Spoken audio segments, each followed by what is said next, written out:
Should you sell your Cabarrus County home to a cash investor? Let's break this down and think about all the different angles, which is something that a lot of us forget to do nowadays. We jump to the fastest, easiest conclusion and don't finish all the research. Spoiler alert, this applies whether your house is in North Carolina, South Carolina, or anywhere, because cash investors are buying up houses at a clip we've never ever seen before. So let's ask ourselves, let's start with some theory here. Why do cash investors want your house?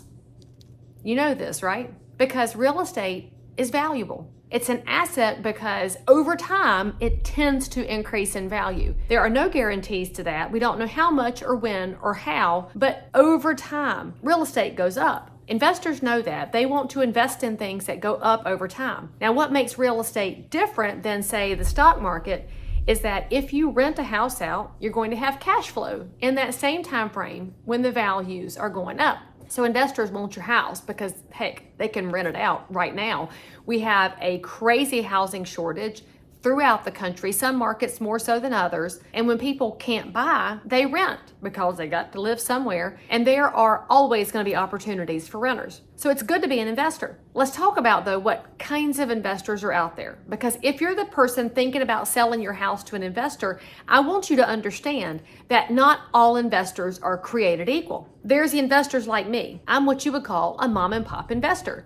I'm a local neighbor. I own some rental properties as part of my retirement strategy, as part of my desire to build a financially stable future, and frankly, it's what's allowing us to pay for college for the kids. That means I know where my properties are located, I know who lives in them, and frankly, because I'm a busybody, I can drive by and take a look at them, and if I see repairs, I can call and get those handled because I want to make sure that my tenants are in a good place to live. Those investors all over the country, they actually own the bulk of what's affordable in our markets because people like me don't buy the super fancy stuff. Frankly, I can't afford it, and even if I could, I look at being a real estate investor as an opportunity to be a solution in a marketplace. I buy what are known as C-class and B-class buildings.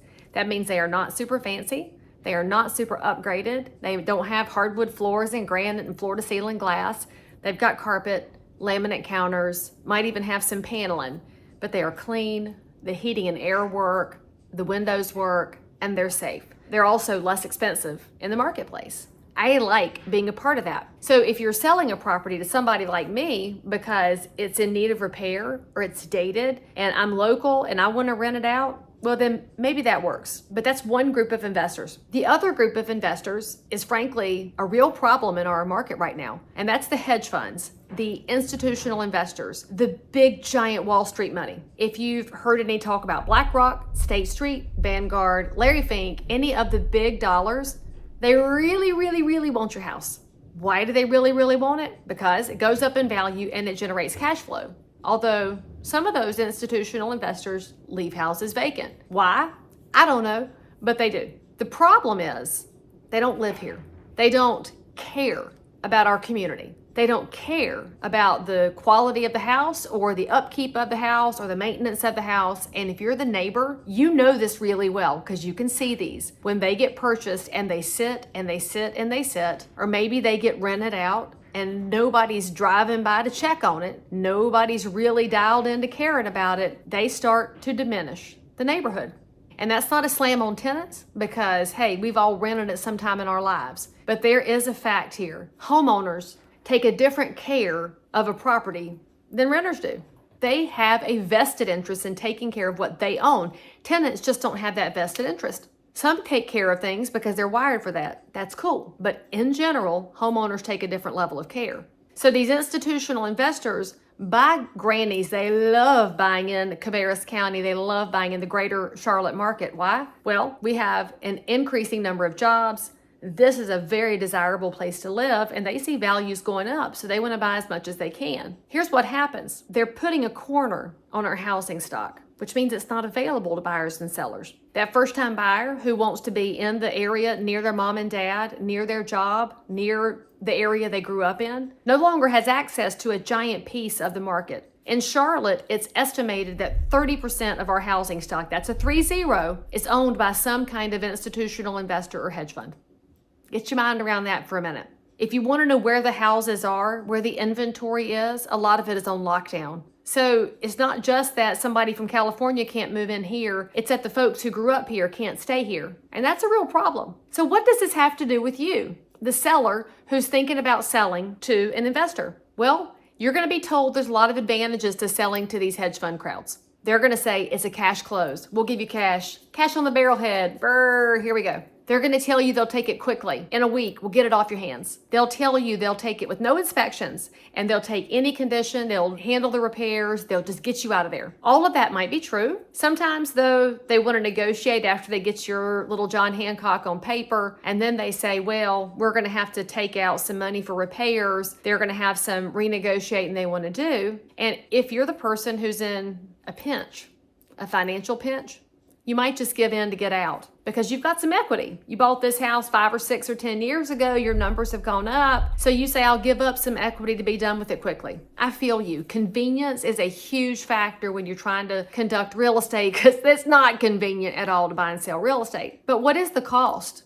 of the speed, the cash, the no inspections, the no appraisal, you don't have to go through showings? Well, there is a cost. It's a financial cost because you're going to get less for your house. I understand that that's okay with some people. Not my house, not my business. I just want to make sure that you're thinking your way through the process, because when inventory's low, there's buyers out there that have cash or that have a loan that's pre-approved where they can move fairly quickly. They will inherit some repairs. They will inherit some lack of upgrades because they just want to live here. So my ask is this: if you're thinking about selling to that cash investor, just slow down for a minute.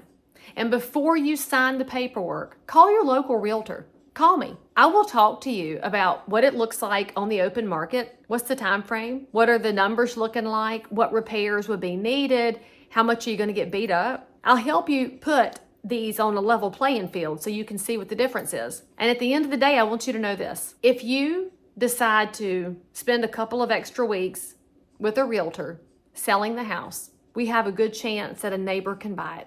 And there's something to be said for keeping the American dream alive. And you might not know this, Mr. or Miss Seller. When you're thinking about selling that property, you have a unique opportunity to support the American dream in this community where we live. All I ask is that you consider that outcome and make it an even decision. And if you can, say no to the hedge funds.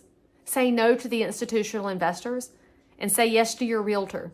Because quite often we can help you make a plan that is as good or better than what you got promised on a TV commercial or on paper. And then when you look back in time, you'll know you did a good thing for your neighborhood, for your neighbors, and for your community. And you also get to move on with life in a way that benefits you. So just think it through. Call your local realtor. If you're in Cabarrus County, call me. And if you're not, you can still message me because I got people all over the place. I just want you to know the full story before you make a big decision. For more information, click the bell, subscribe. We'll see you around.